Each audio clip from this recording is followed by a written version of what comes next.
Brady, not great numbers, but once again was perfect on the end, or in the end, 6 out of 6 leading up to that 40-yarder. And Trace McSorley, in his first start, struggled most of the game. Arizona covered, and the under in this game was also good.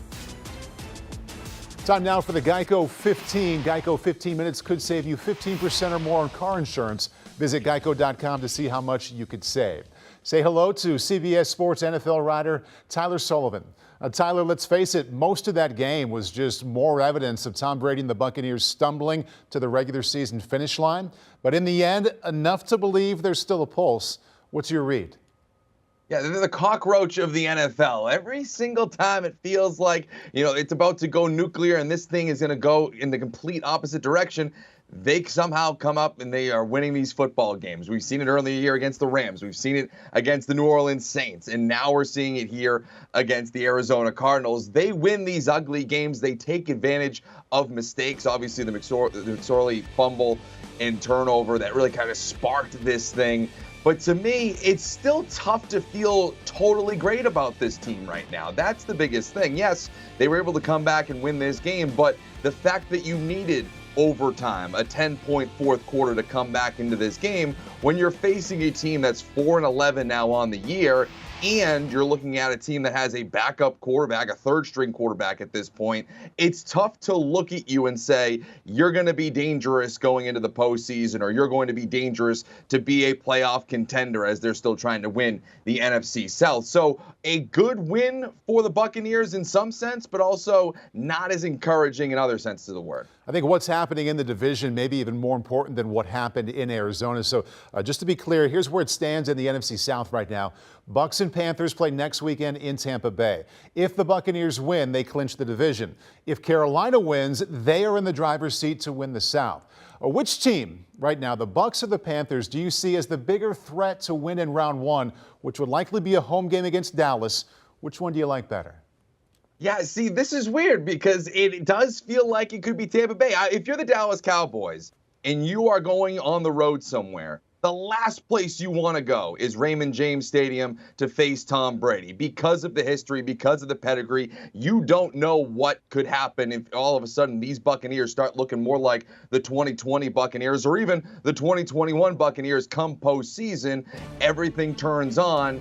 And now it's off to the races and you're on upset alert, even though you're going on the road here. So for me, if you're Dallas, you do not want to see the Tampa Bay Buccaneers. You want to see number 12 on his couch come postseason. You want to be going to Carolina to face the Panthers. And now, does it necessarily make a huge difference? Does Carolina maybe the better team at the moment? There's a case to be made there. But if you're just talking about the laundry in that number, in that player, in Tom Brady, you do not want to see him come postseason. I know a lot of people would like to see Tom Brady against America's team there in round one.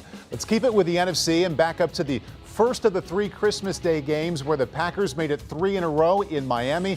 Ideal weekend for the Packers, really, in the race for one of the final 2 playoff spots in the NFC. The other 4 teams you see in that picture, they all lost this weekend. Still, Green Bay needs to win out and get some help from New York and Washington to make the postseason.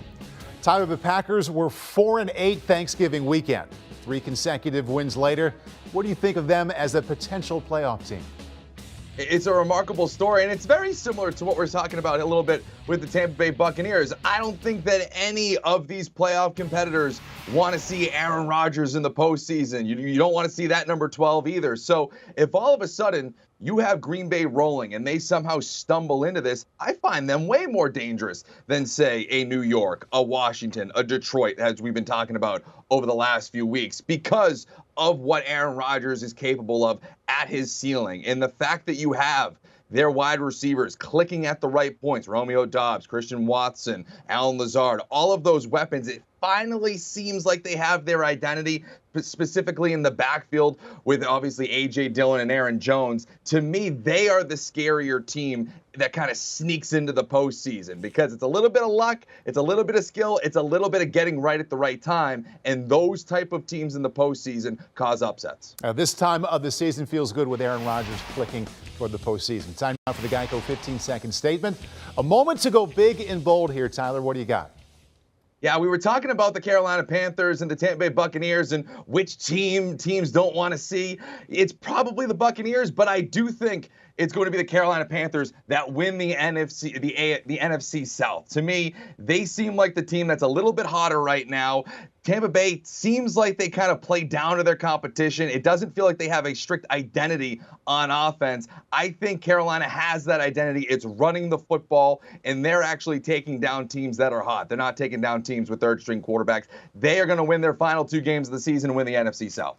In-season changes at quarterback, head coach, GM, a trade of their biggest star, and they just might end up as division champs. Non-traditional season for sure in Carolina. And Tyler Sullivan, thank you very much. If you're looking for a daily fix of NFL news and analysis, look no further than the Pick 6 podcast. CBS Sports senior writer Will Brinson gets you up to speed each and every day with all the latest from around the NFL.